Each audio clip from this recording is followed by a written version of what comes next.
ഇപ്പോൾ നിങ്ങളെ എന്തെങ്കിലും ട്രെയിനിങ്ങിന് വിളിച്ച് കുറേ ദിവസം ഇത് ചെയ്തിട്ട് പറ്റിക്കുന്നവരുണ്ടോ? അല്ലെങ്കിൽ ഇവരുടെ ഇങ്ങനെ ലിസ്റ്റ് കിടക്കുമായിരിക്കും, വെയിറ്റിംഗ് ലിസ്റ്റ് പോലെ ഉണ്ടായിരിക്കും. 80% ആൾക്കാരും നാട്ടിൽ നിന്ന് ലോൺ എടുത്തിട്ടായിരിക്കും. അല്ല, ട്രെയിനിങ്ങിനെന്ന് പറഞ്ഞ് വിളിച്ചിട്ട് പൈസ കൊടുക്കാതിരിക്കുക. അത്യാവശ്യം നല്ല രീതിയിൽ ടാസ്ക്കാണ് PR കിട്ടുക എന്നുള്ളൊരു സംഭവം. ട്രൂഡോ രാജിവെച്ചിട്ടുണ്ട്.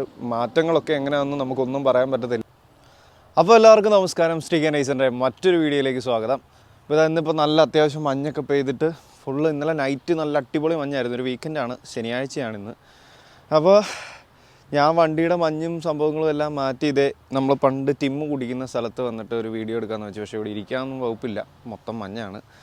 വലിയ തണുപ്പൊന്നുമില്ല കേട്ടോ. മഞ്ഞ് പെയ്യുന്ന ദിവസം ഈ പണ്ട് പറഞ്ഞ പോലെ വലിയ തണുപ്പൊന്നുമില്ല. പിന്നെ ചാനൽ ഇതുവരെ സബ്സ്ക്രൈബ് ചെയ്യാത്തതുകൊണ്ട് സബ്സ്ക്രൈബ് ചെയ്യുക, നമ്മുടെ ബെല്ലൈക്കണും പ്രസ് ചെയ്യുക. അപ്പോൾ തംബ്നെയിലിൽ കണ്ട പോലെ നമ്മൾ ഇന്ന് വീഡിയോ ചെയ്യുന്നതെന്ന് പറഞ്ഞാൽ കുറേ കാലമായിട്ട് ചെയ്യണം എന്ന് വെച്ചിരുന്ന ഒരു സംഭവമാണ്. അതായത് ഒരുപാട് സ്റ്റുഡൻസ് ആയിട്ടും വർക്ക് പെർമിറ്റിലുള്ളവരും ഒക്കെ സാഹചര്യം കാരണം അവർ പെട്ടുപോയ കുറച്ച് കാര്യങ്ങൾ നമ്മളോട് പറഞ്ഞിട്ടുണ്ടായിരുന്നു.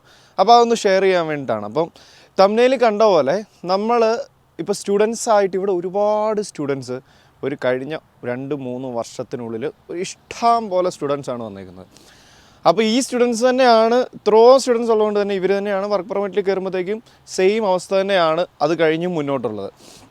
അപ്പോൾ എന്താ സംഭവം എന്ന് വെച്ചാൽ നമുക്കിവിടെ ഇപ്പോൾ സ്റ്റുഡൻ്റായിട്ട് വന്നവരും PR-ൽ വന്നവരും ഒക്കെ ആയിട്ട് ഒരുപാട് മലയാളികളും ഇന്ത്യക്കാരും ഒക്കെ ആയിട്ട് ഒരുപാട് സംരംഭങ്ങൾ തുടങ്ങിയിട്ടുണ്ടായിരുന്നു. ഇപ്പം റെസ്റ്റോറൻറ്റുകളാവാം, അല്ലെങ്കിൽ എന്തെങ്കിലും മൊബൈൽ ഷോപ്പാവാം, അല്ലെങ്കിൽ അവരുടേതായ എന്തെങ്കിലും മറ്റ് ബിസിനസ് പരിപാടികൾ, അങ്ങനെ എന്തെങ്കിലുമൊക്കെ സംഭവങ്ങളായിട്ട് ചെറിയതും വലുതും ഒക്കെ ആയിട്ടുള്ള ബിസിനസ് ഉള്ളവരൊക്കെ ഉണ്ട്.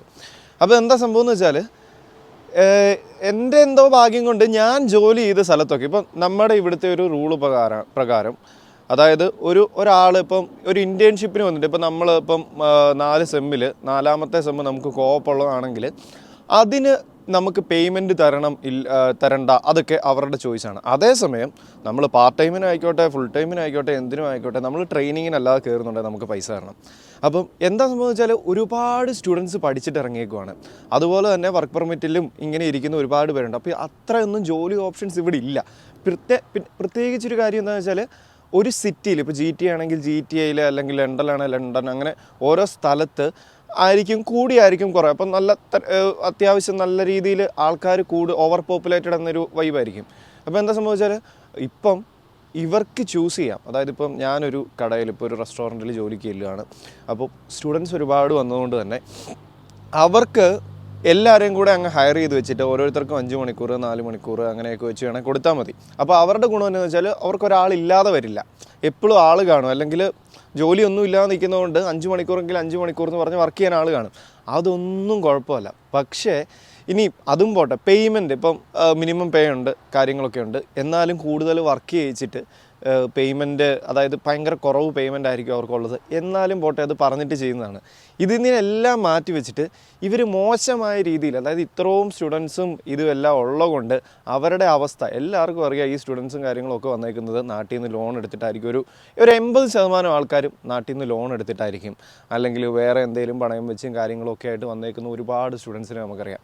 അപ്പോൾ അങ്ങനെയുള്ളവർ വരും. അതുപോലെ തന്നെ ഈ വന്നു കഴിഞ്ഞിട്ട് ഇവരുടെ ഒരു പ്ലാൻ ഉണ്ട്. നമ്മൾ നാട്ടിൽ നിന്ന് പോരുന്നതിന് മുന്നേ പിള്ളേർക്കെല്ലാം ഒരു പ്ലാൻ ഉണ്ടാവും.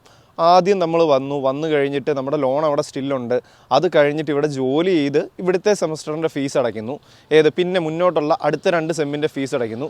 അതും കഴിഞ്ഞിട്ട് പിന്നെ ലോൺ അടച്ച് തീർക്കുന്നു. ഇങ്ങനെയൊക്കെ ഉണ്ട്. പക്ഷേ സംഭവിച്ച് കഴിയുന്നത് എന്നാന്ന് വെച്ചാൽ ഇവർക്ക് പാർട്ട് ടൈം കിട്ടാത്തതുകൊണ്ട് അടുത്ത സെമ്മിലെ ഫീ അടയ്ക്കാൻ പറ്റുന്ന അതും ഇവരൊക്കെ കടമെടുത്ത് എവിടുന്നേലും ഒക്കെ ആയിട്ടായിരിക്കും ചെയ്യുന്നത്. അതും കഴിഞ്ഞ് വീണ്ടും വർക്ക് പെർമിറ്റിലും കയറിയിട്ട് ഇങ്ങനെ ജോലി ഇല്ലാതെ വരുമ്പോൾ വലിയ ബുദ്ധിമുട്ടാണ്. ഇങ്ങനെ നിൽക്കുന്ന ഈ അവസ്ഥയിൽ നിൽക്കുന്ന സ്റ്റുഡൻസിനെ ഈ സ്റ്റുഡൻ്റായിട്ടും PR കിട്ടിയും ഒക്കെ വന്നിട്ട് ബിസിനസ് തുടങ്ങി ഇന്ത്യക്കാരും മലയാളികളും ഒക്കെ ആണെന്ന് തന്നെ അങ്ങ് വെച്ചു.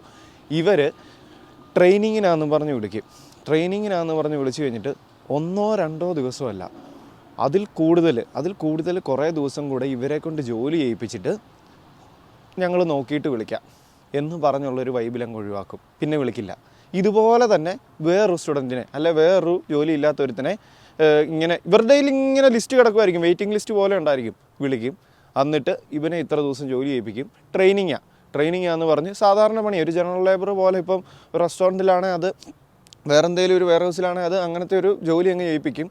അവന് പേ കൊടുക്കത്തില്ല, ട്രെയിനിങ് ആണല്ലോ. പിന്നെ നോക്കിയിട്ട് വിളിക്കാം എന്ന് പറഞ്ഞു വിടും. ഇത് എത്രയെന്ന് വെച്ചാണ് ഒരു മിനിമം മര്യാദ വേണ്ട. ഇത്രയും ഈ പറഞ്ഞ ലോണും കാര്യങ്ങളും അല്ലെങ്കിൽ എല്ലാം വെച്ചിട്ട് വരുന്ന പിള്ളേരല്ലേ ഇവരൊക്കെ. അപ്പം അവരോടൊക്കെ ഇത്രയും ക്രൂരത ചെയ്യുക എന്ന് പറയുന്നത് ഭയങ്കര മോശമാണ്. ഇപ്പോൾ നിങ്ങൾ ടിം ഹോട്ടൻസോ മക്ഡൊണാൾഡ്സോ എന്ത് വേണേലും എടുത്തോ, എല്ലാവരും പേ ചെയ്യും ഈ ട്രെയിനിങ്ങിനൊക്കെ ഉള്ളത്. അപ്പം ഇതുപോലെ ഭയങ്കര മോശമായൊരു സംഭവം ഇവിടെ നടക്കുന്നുണ്ട്. അതുപോലെ തന്നെ സ്റ്റുഡൻസിനെ ചൂഷണം ചെയ്യുന്ന മറ്റൊരു സാധനമാണ് പെരുമാറ്റം. ഈ കടയിൽ അല്ലെങ്കിൽ ഇതിൻ്റെ നടത്തിപ്പുകാരും ഒക്കെ ആയിട്ടുള്ളവർ എന്തും ആയിക്കോട്ടെ, ഏത് കടകളും ആയിക്കോട്ടെ, അവർ ഇത് പെരുമാറുന്നത്, പിള്ളേരോട് പെരുമാറുന്ന രീതി അത് ഭയങ്കര മോശമാവുകയാണ്. അതായത് അവർക്കറിയാം ഇവൻ ഈ പണി കഴിഞ്ഞിട്ട് പോയ ഈ പണിയില്ലെങ്കിൽ ഇവന് വേറെ പണിയില്ലെന്നറിയാം. അത് അറിഞ്ഞുകൊണ്ട് തന്നെ ഇത്രയും മോശമായിട്ട് പെരുമാറുന്നതെന്ന് പറഞ്ഞാൽ അങ്ങേറ്റം അത്രയും മോശമാണ്. ഏത് ഇത്രയും ഒരു രാജ്യത്ത് മറ്റൊരു രാജ്യത്ത് ഇവിടെ വന്നിട്ട് ഇവിടുത്തെ കൾച്ചർ മറ്റേതോ മറിച്ചതോ എല്ലാം അടിപൊളി എന്നൊക്കെ പറയുന്ന സ്ഥലത്ത് വന്നിട്ടാണ് ഈ പരിപാടി കാണിക്കുന്നത്. അപ്പം ഇങ്ങനത്തെ കാര്യങ്ങൾ ഇപ്പോൾ നിങ്ങളെ എന്തെങ്കിലും ട്രെയിനിങ്ങിന് വിളിച്ച് കുറേ ദിവസം ഇത് ചെയ്തിട്ട് പറ്റിക്കുന്നവരുണ്ടോ, അല്ലെങ്കിൽ നിങ്ങളോട് ഭയങ്കര മോശമായി പെരുമാറുന്നുണ്ടോ, ഇങ്ങനെയൊക്കെ ഉണ്ടെങ്കിൽ ഞാൻ പറയുകയാണെങ്കിൽ ഒന്ന് കമൻറ്റ് ഇട്ടാൽ നല്ലതാണ്. അത്രേ ഞാൻ പറയുന്നുള്ളൂ. കാരണം അത്രയും മാന്യന്മാരായിട്ടൊന്നും അത് ഇന്ത്യൻ റെസ്റ്റോറൻറ്റ് ആയിക്കോട്ടെ, മലയാളി റെസ്റ്റോറൻറ്റ് ആയിക്കോട്ടെ, ശ്രീലങ്കൻ റെസ്റ്റോറൻറ്റ് ആയിക്കോട്ടെ, നമ്മളെ ഇതുപോലെ ഇത് ചെയ്യുക, എന്നിട്ട് ട്രെയിനിങ്ങിനും വിളിച്ചിട്ട് പൈസ, എന്നോട് ഒരുപാട് പേര് പറഞ്ഞിട്ടുണ്ട് ഈ കാര്യം. അപ്പോൾ ഇപ്പം നമ്മളിതുപോലെ എന്തെങ്കിലുമൊക്കെ ചെയ്ത് കഴിഞ്ഞാൽ ഇപ്പോൾ അവർക്ക് എന്തെങ്കിലും ബുദ്ധിമുട്ട്, ജോലിക്ക് ബുദ്ധിമുട്ട്, അങ്ങനെയൊക്കെ ഒരു എൻ്റെ ദൈവാനുഗ്രഹത്തിൽ എനിക്കിതുവരെ അങ്ങനെയൊന്നും ഉണ്ടായിട്ടില്ല.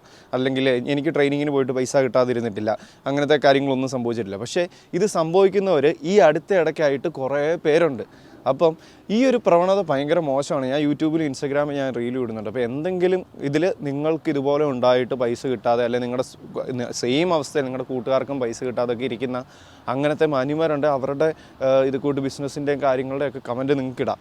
അപ്പം ഇനി അത് ചെയ്യരുത്. കാരണം ഇവർക്കറിയാം ഇവർ വന്ന വഴിയൊന്നും ഇവർ മറക്കരുത്. അപ്പം ഇതുപോലെ മുന്നോട്ടുള്ള ഇപ്പം നമ്മുടെ അവസ്ഥയായിരിക്കത്തില്ല വേറൊരാളുടെ, ചിലപ്പോൾ നമ്മുടെക്കാളും നല്ല അവസ്ഥയുള്ളവരുണ്ടായിരിക്കാം, മോശം അവസ്ഥയുള്ളവരുണ്ടായിരിക്കാം. പക്ഷേ ഈ ജോലി ചെയ്യുന്നതിനുള്ള പൈസ കൊടുക്കുക, അല്ലെ ട്രെയിനിങ്ങിനെന്ന് പറഞ്ഞ് വിളിച്ചിട്ട് പൈസ കൊടുക്കാതിരിക്കുക. അതിപ്പോൾ കുറേ പേർക്ക് വേണ്ടി ഇപ്പം ഞാൻ ഈ വീഡിയോ കാണുന്ന ഇവിടെ ഉള്ളവരുണ്ടെങ്കിൽ, അല്ലെങ്കിൽ നാട്ടിലുള്ളവരാണെങ്കിൽ നിങ്ങളുടെ സുഹൃത്തുക്കൾ തന്നെ പറഞ്ഞിട്ടുണ്ടാകും ഫോൺ വിളിക്കുമ്പോഴൊക്കെ ആയിട്ട്, ഇതുപോലെ വിളിച്ചടാ പക്ഷേ അവൻ പൈസ തന്നില്ല, പറ്റിച്ചു.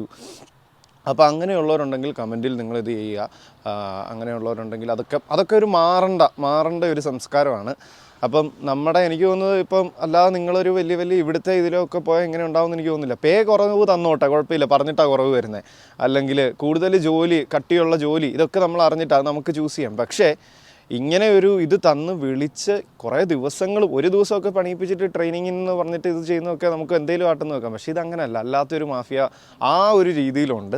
അപ്പം എനിക്കിങ്ങനെ കുറച്ച് വീഡിയോസ് ചെയ്യണമെന്ന് തോന്നിയിട്ടുണ്ടായിരുന്നു. അപ്പം ഞാൻ വൈകിട്ടാണെങ്കിലും അങ്ങനത്തെ ഒരു വീഡിയോ ഇട്ടെന്നേ ഉള്ളൂ. അപ്പം നിങ്ങൾക്ക് ആർക്കെങ്കിലുമൊക്കെ ഇങ്ങനത്തെ അനുഭവങ്ങളുണ്ടെങ്കിൽ അതിൻ്റെ കാര്യങ്ങൾ കമൻറ്റിലൊക്കെ ഒന്ന് പറയുക.